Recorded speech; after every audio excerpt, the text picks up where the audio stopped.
तो हेलो दोस्तों, स्वागत है आपका मेरे इस यूट्यूब चैनल पर। तो आज मैं आपको पढ़ाने वाला हूँ भाज्य संख्याएं और अभाज्य संख्याएं। तो आज हम बात करेंगे भाज्य संख्या की परिभाषा और भाज्य संख्या क्या होती है कंप्लीट। ठीक है, तो शुरू करते हैं हमारे इस वीडियो को। तो दोस्तों, सबसे पहले हम बात करते हैं अभाज्य संख्या की। ठीक है, अभाज्य संख्या की। अब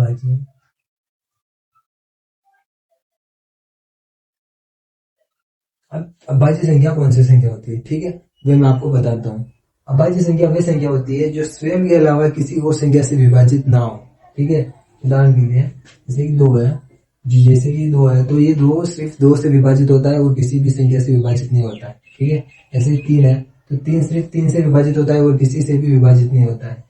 इसलिए हम इन्हें अभाज्य संख्याएं कहते हैं। ठीक है, तो दोस्तों मैंने आपके लिए अभाज्य संख्या की परिभाषा लिख दी है। ठीक है, वे संख्याएं जो सिर्फ स्वयं से विभाजित हो उन्हें हम अभाज्य संख्याएं कहते हैं। ठीक है, उदाहरण के लिए 2 है, 3 है, 5 है, 7 है। कैसे मैं बताता हूँ आपको। 2 है तो 2 सिर्फ 2 से ही विभाजित होता है और किसी से विभाजित नहीं होता है। ठीक है, 3 है तो 3 भी स्वयं से ही विभाजित होता है और किसी से भी विभाजित नहीं होता है। 5 है तो 5 भी स्वयं से विभाजित होता है और किसी से विभाजित नहीं होता है। 7 है तो वो भी स्वयं से विभाजित होता है और किसी से विभाजित नहीं होता है। इसलिए यह अभाज्य संख्या है। अब 2 के बाद 3 ले लिया आपने, 2 अभाज्य हो गई, 3 अभाज्य होगी। अब हम ले ले 4। ठीक है, 4 जो है वो भाज्य संख्या है। ठीक है, इसके बाद 5 आ गया तो 5 जो अभाज्य संख्या है। उसके बाद आ जाएगा 6। ठीक है, 6 भाज्य संख्या है। अब उसके बाद आ गया 7 वापस अभाज्य संख्या है। ठीक है, ये ऐसी संख्याएं हैं जो सिर्फ स्वयं से विभाजित होती है और किसी दूसरी संख्या से विभाजित नहीं होती है, इसलिए हम इन्हें अभाज्य संख्याएं कहते हैं। ठीक है, और अभाज्य संख्याओं के गुणनखंड हमेशा 2 होते हैं। 2 गुणनखंड होते हैं, जैसे कि 2 का सिर्फ 2 इंटू 1 होगा, 3 का होगा 3 इंटू 1 और वैसे 5 का होगा 5 इंटू 1। अभाज्य संख्याओं के सिर्फ 2 गुणनखंड होते हैं, एक तो वो स्वयं और एक होता है 1।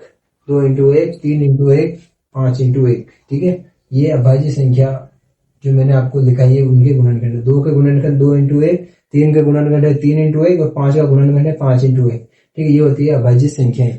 आई होप कि आपको समझ में आ गया होगा। अब हम बात करते हैं नेक्स्ट भाज्य संख्या की। ठीक है, तो दोस्तों अब हम देखते हैं भाज्य संख्या को। भाज्य संख्याएं कौन सी होती है?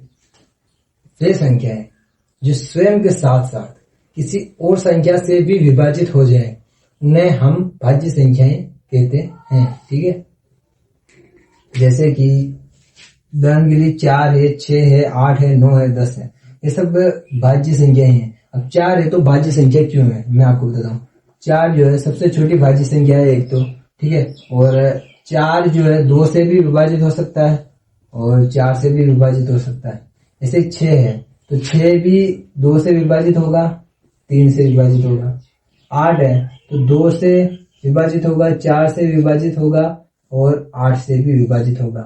ठीक है, ये स्वयं के साथ साथ किसी और संख्या से भी विभाजित हो रहे हैं, इसलिए ये भाज्य संख्या है। और जैसे कि 4 है तो अब आप 4 का गुणनखंड करोगे तो आपको मिलेगा 2 इंटू 1।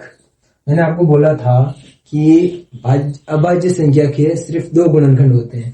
अब इसमें गुणनखंड हो गई 2 से ज्यादा, 1 2 3 गुणनखंड हो गई, 2 से ज्यादा हो गई, मतलब ये अभाज्य संख्या है। आप ऐसा मानो कि 2 से अधिक गुणनखंड होने पर वह संख्या भाज्य संख्या में आ जाती है। ठीक है, जैसे कि 4 है तो इसके 4 के 3 गुणनखंड हो गए। जैसे 6 ले लो तो 6 के गुणनखंड हो गए 2 इंटू 3 इंटू 1।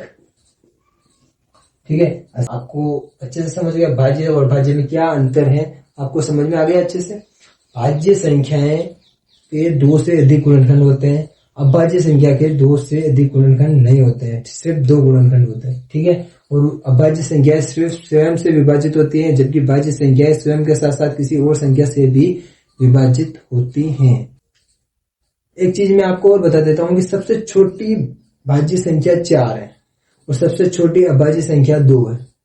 ठीक है, अगर आपसे ऐसा कोई पूछ ले कि सबसे छोटी और भाज्य संख्या और सबसे छोटी अभाज्य संख्याओं का गुणनफल कितना आएगा, तो इसका मतलब ये है कि सबसे छोटी भाज्य संख्या तो हो गई 4 और सबसे छोटी अभाज्य संख्या हो गई 2।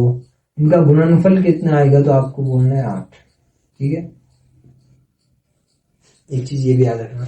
एक चीज और है कि सबसे छोटी भाज्य संख्या तो हो गई 4 और सबसे छोटी अभाज्य संख्या हो गई 2। ठीक है, तो एक जो है, अगर आपसे कोई पूछ ले कि एक भाज्य संख्या या अभाज्य संख्या है, तो एक न तो भाज्य संख्या है और न अभाज्य संख्या। अगर आपसे कोई पूछे कि एक जो है तो वो भाज्य में आएगी या अभाज्य में, तो आपको क्या बोलना है कि न तो अभाज्य में आएगी न भाज्य में आएगी। एक चीज में, ये चीज मैं आपको एक चीज से बताता हूँ। आपको संख्या दे दी 1 2 3 4 और 5 और 6। अब आपको इसमें भाज्य अभाज्य छांट कर लिखेंगे। ठीक है, तो आप भाज्य में भाज्य और अभाज्य में छांट कर लिखेंगे। तो भाज्य में आप लिख दोगे 4 6। ठीक है, अभाज्य में आप लिख दोगे 2 3 5। लेकिन एक जो है तो भाज्य में लिखा जाएगा और न अभाज्य में लिखा जाएगा, दोनों में नहीं लिखा जाएगा। ठीक है, तो दोस्तों आज का टॉपिक हमारा होता है खत्म। मिलते हैं नए वीडियो में नए टॉपिक के साथ।